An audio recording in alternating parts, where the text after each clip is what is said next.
വെഞ്ഞാറമൂട് കൂട്ടക്കൊലപാതകത്തിന് മുൻപ് പ്രതി അഫാൻ മരിക്കുന്നത് എങ്ങനെയെന്ന് ഫോണിൽ തെരഞ്ഞിരുന്നതായി അന്വേഷണ സംഘം.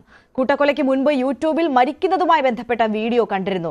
ദൃശ്യങ്ങൾ ഉമ്മ ഷെമിയെയും ഈ ദൃശ്യം കാണിച്ചിരുന്നതായി പ്രതി മൊഴി നൽകിയിരിക്കുകയാണ്. ഉമ്മ ഷെമിയെ പോലീസ് വിശദമായി ചോദ്യം ചെയ്യും.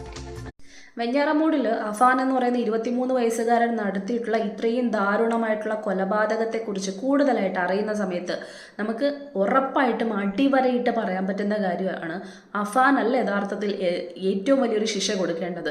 ഈ കുറ്റം നമ്മളെപ്പോഴും പറയാം, നമ്മുടെ ഇന്ത്യൻ നിയമം അനുസരിച്ച് പറയപ്പെടുന്ന ചില കാര്യങ്ങളുണ്ട്. ഒരു കുറ്റം ചെയ്യുന്നതിനേക്കാൾ ഏറ്റവും മാരകമായിട്ടുള്ള കുറ്റമാണ് ആ കുറ്റം ചെയ്യാനുള്ള പ്രേരണ കൊടുക്കുക എന്നുള്ളത്. അങ്ങനെ വെച്ച് നോക്കുകയാണെന്നുണ്ടെങ്കിൽ 100% അല്ല 150% അടിവരയിട്ട് പറയാൻ പറ്റും ഇതിൽ ഏറ്റവും വലിയ കൊലയാളി അഫാന്റെ അമ്മയായിട്ടുള്ള ഷെമി എന്ന് പറയുന്ന ആ സ്ത്രീ തന്നെയാണ്. ആ സ്ത്രീയെക്കുറിച്ച് എന്ത് തരത്തിൽ ഇത്തരത്തിലുള്ള കാര്യങ്ങൾ പറയുന്ന സമയത്ത് പോലും കമന്റ് സെക്ഷനിൽ മലയാളികൾ പറയുന്ന കുറേയധികം കാര്യങ്ങളുണ്ട്. ഒന്നുമില്ലെങ്കിൽ അവരൊരു അമ്മയല്ലേ, അതാണ് പറയാനുള്ളത്. അവരൊരു അമ്മയല്ല, അമ്മ എന്ന് പറയുന്ന നിർവചനത്തിന് യോജിക്കുന്ന ഒരു സ്ത്രീ അല്ല അവരെന്ന് പറയുന്നത്. ഒരിക്കലും ഇതുപോലൊരു അമ്മയെ ഒരു മക്കൾക്കും കിട്ടാതിരിക്കട്ടെ, ഇതുപോലൊരു ഭാര്യയെ ഒരു ഭർത്താവിനും കിട്ടാതിരിക്കട്ടെ. കാരണം ഇത്രയും കടമുണ്ടാക്കി നമുക്കറിയാവുന്ന ഒരു കാര്യമാണ്, 35-40 ലക്ഷം രൂപ ഭർത്താവ് അറിയാതെ ഇത്രയും കടമുണ്ടാക്കി വെച്ച് ആ മകനെ ഇത്തരത്തിലൊരു ദാരുണമായിട്ടുള്ള ഒരു കുറ്റകൃത്യത്തിലേക്ക് കൊണ്ടെത്തിച്ചത് ആ സ്ത്രീ തന്നെയാണ്. ഈ വാർത്തയിലടക്കം പറയുന്ന കാര്യം അത് തന്നെയാണ്. എങ്ങനെ ആത്മഹത്യ ചെയ്യാം, എങ്ങനെ മരിക്കാം, ഇതുപോലുള്ള കാര്യങ്ങൾ കൃത്യമായിട്ട് മകനിലേക്ക് ഇൻജെക്ട് ചെയ്ത് കൊടുത്തത് ആ വ്യക്തി തന്നെയാണ്. അതിലും കൃത്യമായിട്ട് നമുക്ക് മനസ്സിലാക്കാൻ പറ്റുന്നൊരു കാര്യമുണ്ട്. അഫാൻ പറഞ്ഞ മൊഴികളിൽ കൃത്യമായി പറയുന്ന കാര്യം, ഇതുവരെ അവൻ കൊന്ന ആൾക്കാരെ മാത്രമല്ലായിരുന്നു, തട്ടത്തുമല്ലിലെ 2 പേരെ കൂടി അവൻ നോക്കി വെച്ചിട്ടുണ്ടായിരുന്നു. അതിന്റെ കാരണവും കൃത്യമായി വെളിയിൽ വന്നിട്ടുള്ളതാണ്. ഈ സ്ത്രീ, അതായത് ഷെമിയും ഈ മകനും കൂടി അന്നത്തെ ദിവസം അവരുടെ വീട്ടിലേക്ക് പണം ചോദിച്ചുകൊണ്ട് മറ്റു കാര്യങ്ങളൊക്കെ പോയിട്ടുണ്ടായിരുന്നു. അപ്പോൾ അവരത് നിഷേധിക്കുകയും കൊടുക്കില്ല എന്ന് പറയുകയൊക്കെ ചെയ്തിട്ടുണ്ടായിരുന്നു. അതിന്റെ ദേഷ്യത്തിൽ അവരെ കൂടി കൊല്ലാൻ വേണ്ടി കൂടി അഫാൻ ഇതിനു മുന്നേ ലക്ഷ്യം വെച്ചിരുന്നു എന്ന് പറയുന്ന സമയത്ത് സ്വാഭാവികമായിട്ട് മനസ്സിലാക്കാൻ പറ്റുന്ന ഒരു കാര്യമാണ്. ഈ ഭർത്താവിന്റെ വീട്ടുകാരെ മൊത്തം എത്തരത്തിലൊക്കെ വെറുപ്പിക്കാമോ അത്തരത്തിലുള്ള വെറുപ്പീര് മൊത്തം ആ മകന്റെ മനസ്സിലേക്ക് കുത്തിവെച്ചൊരു സ്ത്രീ. അവർ കൃത്യമായിട്ട് എല്ലാവരെയും കണക്കാക്കിയിരുന്നത് അവർക്ക് ആർഭാട ജീവിതം നയിക്കാനുള്ള ഏതൊക്കെയോ ഉപകരണങ്ങൾ മാത്രമാണ്. അവർ ചോദിക്കുന്ന സമയത്ത് പണം കൊടുക്കുക, ആഭരണം കൊടുക്കുക, ആധാരം കൊടുക്കുക, ഇത് മാത്രം. ഇവരൊന്നും അത് തിരിച്ച് ചോദിക്കാൻ പാടില്ല. അപ്പം എന്തുമാത്രം അല്ലാത്ത തരത്തിലൊരു സാഡിസ്റ്റാണ്, അല്ലെങ്കിൽ എത്രമാത്രം വൃത്തികെട്ടൊരു സ്വഭാവമുള്ളൊരു സ്ത്രീയാണെന്ന് ആലോചിച്ച് നോക്കണം. ഇത് പറയാനുള്ള കാരണം എന്ന് പറയുന്നത് ഭർത്താവ്, നമുക്ക് എപ്പോഴും ദാമ്പത്യം എന്നൊക്കെ പറയുന്ന ഒരു കാര്യത്തിൽ സ്ത്രീ പുരുഷ പങ്കാളിത്തം എന്ന് പറയുന്നത് എല്ലാ കാര്യത്തിലും ഒരുപോലെ വേണ്ട ഒരു കാര്യം തന്നെയാണ്. നമുക്കറിയാം, മക്കളെ വളർത്തുന്ന കാര്യത്തിൽ പ്രത്യേകിച്ച് അന്യനാട്ടിൽ ജോലി ചെയ്യുന്ന ഒരു ഭർത്താവാണ് തങ്ങൾക്ക് അല്ലെങ്കിൽ തനിക്കുള്ളതെന്നുണ്ടെങ്കിൽ മക്കളെ നേർവഴിക്ക് നയിക്കേണ്ടത് ഒരു അമ്മയുടെ ബാധ്യതയാണ് സ്വാഭാവികമായിട്ടും, അല്ലെങ്കിൽ കടമയാണെന്ന് തന്നെ പറയാൻ പറ്റും. അങ്ങനെ ഇരിക്കെ ഈ ഒരു സ്ത്രീ ചെയ്തു വെച്ചിരിക്കുന്ന കാര്യം എന്ന് പറയുന്നത്, നമ്മൾ ഓരോ വാർത്തകളൊക്കെ കേൾക്കുന്ന സമയത്ത് മക്കളെ നോക്കാത്ത അച്ഛന്മാരുടെ വാർത്തകൾ ഒരുപാട് നമ്മൾ കേൾക്കുന്നുണ്ട്. ആ ഒരു കാര്യം വെച്ച് നോക്കുമ്പോൾ ഈ റഹീം എന്ന് പറയുന്ന ആ ഒരു വ്യക്തിയെ സത്യം പറഞ്ഞു കഴിഞ്ഞാൽ പൂവിട്ട് പൂജിക്കേണ്ട അവസ്ഥയാണ്, വാർത്തകൾ കൃത്യമായിട്ട് നോക്കുന്നവർക്കാണെന്നുണ്ടെങ്കിൽ. കാരണം അത്രയും രൂക്ഷമായിട്ട് പെരുമാറുന്ന ഒരുപാട് പിതാക്കന്മാർ നമ്മുടെ ഈ നാട്ടിലുണ്ട്, അച്ഛന്മാരുണ്ട്. ആ സമയത്ത് നമുക്കറിയാം, ലോസ്, ഈ പറയുന്ന ബിസിനസ് ലോസ് എന്നൊക്കെ പറയുന്ന ഏത് മനുഷ്യനും ഏത് അവസരത്തിലും സംഭവിക്കാൻ പറ്റുന്നൊരു കാര്യമാണ്. അങ്ങനൊരു കാര്യം വരുന്ന സമയത്ത് സ്വാഭാവികമായിട്ടും മിക്ക ആൾക്കാരും ചെയ്യുന്ന ഒരു കാര്യം എന്ന് പറയുന്നത്, ഒന്നിൽ അവർക്കുള്ള കാര്യങ്ങളെല്ലാം നശിപ്പിച്ച് അല്ലെങ്കിൽ അതെല്ലാം കൊടുത്ത് കടം വീട്ടാൻ ശ്രമിക്കും. അതല്ലെന്നുണ്ടെങ്കിൽ ഇതിൽ നിന്നെല്ലാം വീട്ടുകാരിൽ നിന്ന് പോലും ഒളിച്ചോടി പോകുന്ന ആൾക്കാർ, അതുമല്ലെങ്കിൽ ആ കടം വീട്ടാൻ വേണ്ടിയിട്ട് സ്വന്തം വീടിനൊന്നും കൊടുക്കാതെ അതിലേക്ക് മാത്രമായിട്ട് ചിന്ത ഒതുങ്ങിപ്പോകുന്ന ആൾക്കാർ. ഈ 3 കാറ്റഗറിയിലായിരിക്കും മിക്ക ആൾക്കാരും വരുന്നതെന്ന് പറയുന്നത്. പക്ഷെ ഈ ഒരു മനുഷ്യന്റെ കാര്യം വെച്ച് നോക്കുന്ന സമയത്ത് എങ്ങനെയൊക്കെ ഒറ്റയ്ക്ക് നിന്ന് വീട്ടിൽ നിന്ന് മാറി നിന്നുകൊണ്ട് വീട്ടുകാരെ കാണാതെ ദൂരദേശത്ത് കിടന്നുകൊണ്ട് താൻ കാരണമാണല്ലോ ഇങ്ങനൊരു ലോസ് ഉണ്ടായിട്ടുള്ളത്, ഇത്രയൊരു കടം ഉണ്ടായിട്ടുള്ളത്, ആ കടം താൻ തന്നെ വീട്ടാം എന്നുള്ള അദ്ദേഹത്തിൻ്റെ ഉറച്ച നിലപാട്. അതിലപ്പുറത്തേക്ക് ആ സമയത്ത് പോലും എൻ്റെ കുടുംബം അനാഥമായി പോകരുത്, അല്ലെങ്കിൽ അവർ ഒന്നിനു വേണ്ടിയും ആരോടെയും യാചിക്കരുതെന്ന് കരുതി ആ സമയത്ത് പോലും അദ്ദേഹം അറിഞ്ഞുള്ള കടങ്ങൾക്കും ബാക്കി കാര്യങ്ങൾക്കും ബാങ്കിൽ അടയ്ക്കാനുള്ള പൈസ അടക്കം അയച്ചു കൊടുത്തുകൊണ്ടിരുന്ന ഒരു വ്യക്തി. ഇങ്ങനെയുള്ള കാര്യങ്ങൾ വരുന്ന സമയത്ത് സ്വാഭാവികമായിട്ടും അത്രയും ആ ഭർത്താവിനെ സ്നേഹിക്കേണ്ട ഒരു വ്യക്തിയാണ് ഒരു ഭാര്യ എന്ന് പറയുന്നത്. ആ ഭാര്യ പിന്നെ ചെയ്യേണ്ട ഒരു കാര്യം കടമ എന്ന് പറയുന്ന സമയത്ത് സ്വാഭാവികമായിട്ടും തൻ്റെ മക്കളോട് അച്ഛൻ്റെ വില പറഞ്ഞ് പഠിപ്പിക്കുക എന്നൊരു സംഭവമാണ്. ഇവിടെ അങ്ങനെ ഒരു കാര്യം നടന്നിട്ടില്ലെന്നുള്ളത് അഫാൻ്റെ ഓരോ വാക്കുകളിൽ കൂടി മനസ്സിലാക്കാൻ പറ്റും. കാരണം കഴിഞ്ഞ ദിവസം അഫാനെയും അഫാൻ്റെ അച്ഛനെയും കൂടി ഒന്നിച്ചിരുത്തി ഈ പറയുന്ന ക്വസ്റ്റ്യൻ ചെയ്യലുണ്ടായിരുന്നു. ആ സമയത്ത് വന്നൊരു വാർത്ത എന്ന് പറയുന്നത്, അഫാൻ പിതാവിൻ്റെ മുഖത്ത് നോക്കി ചോദിച്ചൊരു കാര്യം, നിങ്ങൾ ഇത്രയും കാലം എവിടെ ആയിരുന്നു, അല്ലെങ്കിൽ നിങ്ങൾ കാരണമാണ്, ഇങ്ങനെ കുറേ കാര്യങ്ങൾ അവൻ പറഞ്ഞിട്ടുണ്ട്. അത് പറഞ്ഞിട്ടുണ്ടെങ്കിൽ സ്വാഭാവികമായിട്ടും ഇതിനൊക്കെ കാരണക്കാരി കാര്യം ആ അമ്മ തന്നെയാണ്. കാരണം ഇത്രയും നന്നായി കുടുംബത്തെ നോക്കിയൊരു വ്യക്തിക്ക് അവൻ സ്നേഹിച്ച പെണ്ണിൽ നിന്ന് മേടിച്ചെടുത്ത സ്വർണം പണയം എടുത്തു കൊടുക്കാൻ പോലും, അതിന് വേണ്ടി പോലും ഗൾഫിൽ നിന്ന് പണം അയച്ചു കൊടുത്ത ഒരു പിതാവിനോട് ഇത്രയും രൂക്ഷമായിട്ടൊരു മകൻ സംസാരിക്കണമെങ്കിൽ ആ വിഷം മുഴുവൻ കുത്തിവെച്ചത് ആ മാതാവ് തന്നെയാണ്. അപ്പം ഒരിക്കലും മനസ്സിലാവുന്നില്ല. ക്യാൻസർ പേഷ്യൻ്റ് എന്ന് മാത്രം പറഞ്ഞുകൊണ്ട് പല ആൾക്കാരും അവരോട് വല്ലാത്ത സഹതാപം കാണിക്കുകയാണ്. എന്തിന്? നമുക്ക് ഏത് മനുഷ്യർക്കും അസുഖം എന്നൊരു സംഭവം വരാം. ആ അസുഖത്തെ മാത്രം മുൻനിർത്തിക്കൊണ്ട് നമുക്ക് എന്ത് പോക്കൃത്തരം ചെയ്ത് കളയാം എന്ന് പറയുന്നത് അത്രയും ന്യായീകരിക്കാൻ പറ്റുന്നൊരു കാര്യമില്ല. അത്രയും നമുക്കറിയാം, ഈ ക്യാൻസർ എന്നൊക്കെ പോലുള്ളൊരു അസുഖം വരുന്ന സമയത്ത് മനസ്സിൻ്റെ ഒരു കട്ടി അല്ലെങ്കിൽ മനസ്സിൻ്റെ ഒരു ധൈര്യം എന്നൊക്കെ പറയുന്നത് ഏറ്റവും പ്രധാനപ്പെട്ട ഒരു കാര്യമാണ്. ഈ സ്ത്രീയുടെ ഓരോ വാർത്തകളും എടുത്ത് നോക്കുന്ന സമയത്ത് പൂർണ്ണമായിട്ട് നമുക്ക് പറയാൻ പറ്റും അവരുടെ മനസ്സൊരു കല്ല് പോലെ തന്നെ മെനഞ്ഞെടുത്തൊരു വ്യക്തിയാണ് അവരെന്ന് പറയുന്നത്.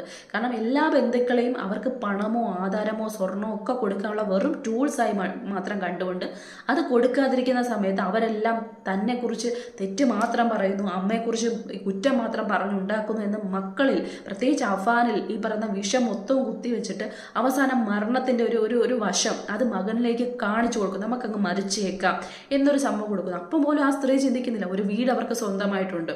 നമുക്കറിയാവുന്ന കാര്യമുണ്ട്. ഇതിനെക്കുറിച്ച് കുറേയധികം വാർത്തകൾ ഇതിന് മുന്നേ വന്നിട്ടുണ്ടായിരുന്നു. വീട്ടിൽ പൈസ അടയ്ക്കാതിരുന്നാൽ അതിൻ്റെ ജപ്തി ബാക്കി കാര്യങ്ങളൊക്കെ ആയിട്ട് മുന്നോട്ട് പോകുന്നൊരു കാര്യം. എന്തായിക്കോട്ടെ, നമുക്കറിയാവുന്ന കാര്യമാണ് ജപ്തി ഭീഷണിയിലായിട്ട് നിൽക്കുന്ന വീടുകൾ, പ്രത്യേകിച്ച് ചിലപ്പോൾ തുക ചെറുതായിരിക്കും, പക്ഷേ ആ വീടിന് പറയുന്ന വില എന്ന് പറഞ്ഞാൽ അതിലപ്പുറമായിരിക്കും. ആ സമയത്ത് വല്ലാത്തൊരു അവസ്ഥയിലേക്ക് നമ്മൾ പോകും. കാരണം ജപ്തി വരുന്ന സമയത്ത് അങ്ങനെ കുറേ ആ സമയത്ത് പോലും നമുക്ക് വിൽപ്പനക്കാരെ കണ്ടെത്താൻ വലിയ ബുദ്ധിമുട്ടൊന്നും ഉണ്ടാകത്തില്ല. നമുക്ക് അത്യാവശ്യം നല്ല രീതിക്ക് അത് കൊണ്ടുപോകാൻ പറ്റുന്നൊരു കാര്യമാണ്. ഇങ്ങനെ ചിന്തിക്കാൻ പറ്റുന്ന കാര്യങ്ങളുണ്ട്.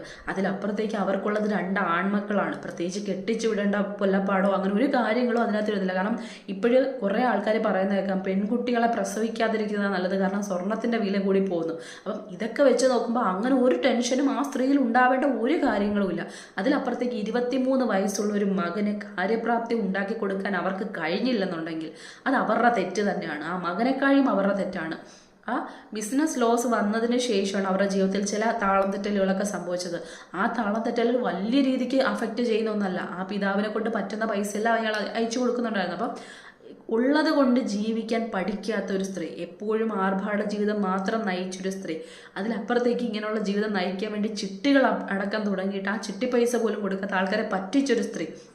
അതിലപ്പുറത്തേക്ക് ഈ ഒരു വാർത്ത വരുന്ന സമയത്ത് ഇളയ മകനെ കൊന്നു എന്ന് അറിഞ്ഞിട്ട് പോലും തൻ്റെ മൂത്ത മകനാണ് ഇതെല്ലാം ചെയ്തത് എന്ന് സത്യം വിളിച്ചു പറയാത്ത ഒരു സ്ത്രീ. അപ്പോഴും കുറേ അധികം ആൾക്കാർ വന്നിട്ട് പറയുന്നുണ്ടായിരുന്നു, അയ്യോ അവർക്ക് തലക്കടിയേറ്റതല്ലേ, ഓർമ്മയില്ല എന്നൊരു സംഭവം. ഉറപ്പായിട്ടും ഓർമ്മയില്ലാത്തൊരു സിറ്റുവേഷനിലായിരുന്നു അവിടെ ഇരുന്നതെന്നുണ്ടെങ്കിൽ അവരവരുടെ ഭർത്താവിനെ പോലും തിരിച്ചറിയുകയോ ഒന്നും ചെയ്യില്ല. അങ്ങ് അത്രയും വല്ലാത്തൊരു അവസ്ഥയിലേക്കാണ് പോയിട്ടുള്ളതെന്നുണ്ടെങ്കിൽ ഇത് വെറും അഭിനയം തന്നെയാണെന്നുള്ളത് ആദ്യം തൊട്ടേ അറിയുന്നൊരു കാര്യമാണ്. അതിലപ്പുറത്തേക്ക് നേരത്തെ വീഡിയോയിൽ പറഞ്ഞതുപോലെ തന്നെ അവർ അഫാനെ കാണണം എന്ന് നിർബന്ധം പിടിച്ചതിൻ്റെ കാരണം എന്ന് പറഞ്ഞാൽ അവരുടെ ഭർത്താവിന് യാതൊരു കാര്യങ്ങളും അറിയില്ലായിരുന്നു. അപ്പോൾ സ്വാഭാവികമായിട്ടും ഭർത്താവ് ആദ്യം അഫാനെ കാണാൻ ശ്രമിക്കുകയാണെന്നുണ്ടെങ്കിൽ തൻ്റെ കള്ളക്കളികൾ മൊത്തം തൻ്റെ ഭർത്താവ് തിരിച്ചറിയും. അവർക്ക് തന്നെ അറിയുന്ന കാര്യമാണ് എല്ലാവരും മരണപ്പെട്ടു, കാരണം തിരിച്ചറിഞ്ഞു എല്ലാവരും മരിച്ചു എന്ന് പറഞ്ഞതിന് ശേഷം അവർ അഫാനെ കാണണമെന്ന് തന്നെ പറഞ്ഞൊരു വ്യക്തിയാണ്, താൻ കട്ടിലിൽ നിന്ന് വീണെന്ന് പറഞ്ഞൊരു വ്യക്തിയാണ്. അതിൽ നിന്ന് നമുക്ക് പൂർണ്ണമായിട്ട് മനസ്സിലാക്കാൻ പറ്റും പിതാവിനോട് യാതൊരു കാര്യങ്ങളും, അമ്മയാണ് ഈ കടങ്ങൾ മൊത്തം വരുത്തി വെച്ചതെന്ന് പറയാതിരിക്കാനുള്ള വെറും ഒരു കള്ളക്കളി മാത്രമാണ് മകനെ കാണണമെന്ന് ആ സ്ത്രീ പറഞ്ഞുകൊണ്ടിരുന്നത്. കാരണം ഒരു വ്യക്തിക്ക്, ഒരു സ്ത്രീക്കും, ഒരമ്മയ്ക്കും ഈ ഒരു സാഹചര്യത്തിൽ തൻ്റെ ഇളയ മകനെ ഇത്രയും രൂക്ഷമായിട്ട് അല്ലെങ്കിൽ ഇത്രയും പേരെ കൊന്നു എന്നറിയുന്ന സമയത്ത് ആ മകനെ സ്നേഹിക്കാൻ കഴിയുമെന്ന് ഒരു സ്ത്രീ ആയിരിക്കുന്ന എനിക്ക് പറയാൻ പറ്റില്ലേ? അപ്പോൾ സ്വാഭാവികമായിട്ട് നമ്മൾ വെറുത്തു പോകും. നമ്മൾ ജന്മം നൽകിയ മകനാണെന്ന് ആലോചിച്ച് നമ്മളെപ്പോലും വെറുത്തു പോകും. ഇത്രയും വലിയൊരു കൊലപാതകം ചെയ്യാൻ അവൻ എങ്ങനെ തോന്നി എന്ന് ആലോചിച്ചിട്ട്. പക്ഷേ ഈ സ്ത്രീയുടെ ബിഹേവിയർ അല്ലെങ്കിൽ രീതികൾ, പറയുന്ന കാര്യങ്ങളെല്ലാം ഓപ്പോസിറ്റ് ആയിരുന്നു. അതിലപ്പുറത്തേക്ക് എനിക്ക് ഇപ്പോഴും വല്ലാത്തൊരു എന്താ പറയുന്നത്, ഒരു വല്ലാത്തൊരു നമുക്ക് പറയത്തില്ലേ, ഒരു സഹതാപം തോന്നിപ്പോകുന്നത് ആ മനുഷ്യനോട് മാത്രമാണ്. കാരണം ഇപ്പോഴും ആ സ്ത്രീയെ വേണ്ടെന്ന് വെക്കാത്ത, ഒരു വീട് ഉണ്ടാക്കിയെടുത്തിട്ടും ആ വീട്ടിലേക്ക്, ഇത്രയും കൊലപാതകം നടന്നൊരു വീട്ടിലേക്ക് പോകാൻ കഴിയാതെ ആ വീട് ഉപേക്ഷിക്കേണ്ടി വരുന്ന ഒരു പിതാവ്, മക്കൾ, ഒരു മകൻ ജയിലിലേക്ക്, ഒരു മകൻ മണ്ണിലേക്ക് പോയി, ഭാര്യയാണെന്നുണ്ടെങ്കിൽ ഇത്രയധികം ചതിച്ച ഒരു സ്ത്രീ, ഇതെല്ലാം വെച്ചതുകൊണ്ട് എങ്ങനെയാണ് ആ മനുഷ്യൻ ഓരോ സെക്കൻഡും ഇഞ്ചിഞ്ചായിട്ട് ജീവിക്കുന്നത് നമുക്ക് കൃത്യമായിട്ട് നമുക്ക് ഊഹിക്കാൻ പോലും പറ്റില്ല. ആ മനുഷ്യൻ്റെ ഒരു അവസ്ഥ എന്ന് പറഞ്ഞാൽ, മാനസിക അവസ്ഥ എന്ന് പറഞ്ഞാൽ, അതിലപ്പുറത്തേക്ക് ഇവരുണ്ടാക്കി വെച്ച കടം ഉറപ്പായിട്ടും ആ മനുഷ്യൻ്റെ തലയിലേക്കാണ് പോകുന്നതെന്ന് പറഞ്ഞു. അപ്പം ഇതെല്ലാം വെച്ചുകൊണ്ട് ആ മനുഷ്യൻ ജീവിക്കുന്ന ഒരു ജീവിതം എന്ന് പറയുന്നത് നരകതുല്യമായിട്ടുള്ളൊരു കാര്യം തന്നെയാണ്. സ്വാഭാവികമായിട്ടും ഇങ്ങനെയൊന്നും ഒരു പിതാവിനും ഒരു ഭർത്താവിനും വരാതിരിക്കുന്ന ഒരു കാര്യമാണ്. അപ്പം നമ്മൾ ചെയ്യേണ്ട കാര്യം എന്ന് പറയുന്നത് ഇത്രയൊക്കെ ഉള്ളൂ. നമ്മൾ എത്ര ഭാര്യ ഭർത്തൃ ബന്ധമായാലും എത്തരത്തിലുള്ള ബന്ധങ്ങളാണെന്ന് പറഞ്ഞു കഴിഞ്ഞാലും അതിന് ചെറുതായിട്ടെങ്കിലും 1% ഒരു അകലം പാലിച്ചിരിക്കണം കൃത്യമായിട്ട്. വിശ്വാസ്യത എന്നൊരു പറയുന്ന സംഭവത്തിന്, അല്ലെങ്കിൽ നമുക്ക് താങ്ങാൻ കഴിയില്ല. അതിലപ്പുറത്തേക്ക് ഉണ്ടാക്കുന്ന പണമെല്ലാം അത് പെണ്ണായാലും ആണായാലും നമ്മുടെ പാർട്ട്നേഴ്സിന് മാത്രമായിട്ട് അല്ലെങ്കിൽ മറ്റുള്ളവർക്ക് വേണ്ടി മാത്രമായിട്ട് കൊടുക്കാൻ കഴിഞ്ഞു കഴിഞ്ഞാൽ അവസാനം നമ്മളിരുന്ന് തെണ്ടേണ്ടി വരും എന്നൊരു വലിയൊരു പാഠം കൂടിയാണ് ഈ ഒരു കാര്യം തരുന്നതെന്ന് പറയുന്നത്. കാരണം അതിലപ്പുറത്തേക്ക് വിശ്വാസ്യത എന്ന് പറയുന്ന സംഭവം, നമ്മൾ കൈ പിടിച്ച് അല്ലെങ്കിൽ നമ്മുടെ കഴുത്തിൽ താലി കെട്ടിയ ഭർത്താവിനോട് നമ്മൾ കാണിക്കേണ്ട ഒരു സത്യസന്ധത എന്ന് പറയുന്നൊരു കാര്യം. അയാൾക്ക് കിട്ടുന്നത് 15,000 രൂപയാണെന്നുണ്ടെങ്കിൽ അതിൽ 13,000 രൂപയോ മറ്റും മാത്രം ചിലവാക്കിക്കൊണ്ട് ഒരു 2,000 രൂപയെങ്കിലും പിടിച്ച് വെക്കണമെന്ന് ആഗ്രഹിക്കുന്നവരായിരിക്കണം സ്ത്രീകൾ. അങ്ങനെ തന്നെയാണ് എനിക്ക് തോന്നുന്നു പകുതിയിലധികം സ്ത്രീകളും ചെയ്തുകൊണ്ടിരിക്കുന്നത്. ഈ സ്ത്രീ ചെയ്തുകൊണ്ടിരുന്നത് 15 അയക്കുന്നെങ്കിൽ 30, 50 കടം മേടിച്ച് ചിലവാക്കി അതും പണ്ടയിലേക്ക് ഇട്ടുകൊടുക്കുന്ന ഒരു സ്ത്രീ. ഇങ്ങനൊരു ഭാര്യ ഒരിക്കലും ഒരു ഭർത്താവിന് കിട്ടരുതേ എന്ന് മാത്രമേ ഈ ഒരു വാർത്ത കൊണ്ട് അല്ലെങ്കിൽ ഈ ഒരു സംഭവം കൊണ്ട് ഏതൊരു സ്ത്രീക്കും തോന്നുള്ളൂ. നേരത്തെ പറഞ്ഞതുപോലെ ഇത്രയും പാവം ചെന്ന ഒരു മനുഷ്യനായതുകൊണ്ടായിരിക്കും ഇത്രയധികം അദ്ദേഹത്തിനെ പറ്റിക്കാനായിട്ട് അവർക്ക് കഴിഞ്ഞിട്ടുള്ളതെന്ന് പറയുന്നത്. ഈ ഒരു കാര്യത്തിൽ നേരത്തെ പറഞ്ഞതുപോലെ തന്നെ പ്രേരണ കുറ്റം അത് ഏറ്റവും പ്രധാനപ്പെട്ട കാര്യമാണ്. അതിന് ക്യാൻസറോ അവർക്ക് തലയിടിക്കേറ്റുന്നോ ഇതൊന്നും അതിനെ ന്യായീകരിക്കാൻ പറ്റുന്നൊരു കാര്യമല്ല. 23 വയസ്സ് മാത്രമുള്ള മകനിൽ വിഷം മാത്രം കുത്തിവെച്ച് എത്തരത്തിലാണോ അവൻ്റെ ജീവിതം പോലും നശിപ്പിക്കാൻ ആ സ്ത്രീ മുന്നോട്ട് വന്നിട്ടുള്ളത്, ആ ഒരു പെൺകുട്ടിയുടെ ജീവിതം പോലും ഒന്നും ഇതിൽ ഇടപെടാതിരിക്കേണ്ട അല്ലെങ്കിൽ ഒന്നിലും ഇതിൽ ബലിയേടാകാതെ ഇരിക്കേണ്ട ഒരു പെൺകുട്ടിയുടെ ജീവിതം പോലും തട്ടി തകർപ്പിച്ചത് ഈ സ്ത്രീക്ക് കൃത്യമായിട്ടുള്ള പങ്കുണ്ട്. അപ്പോൾ സ്വാഭാവികമായിട്ടും പ്രേരണ കുറ്റം എന്ന് പറയുന്നത് അത് ഈ സ്ത്രീയും അനുഭവിക്കേണ്ട ഒരു കാര്യം തന്നെയാണ്. അതിൽ അമ്മയെന്നോ വയ്യാത്ത സ്ത്രീയെന്നോ ഒരു പരിഗണനയ്ക്കും ഒരു കാര്യത്തിനും അവർ യോഗ്യയില്ല.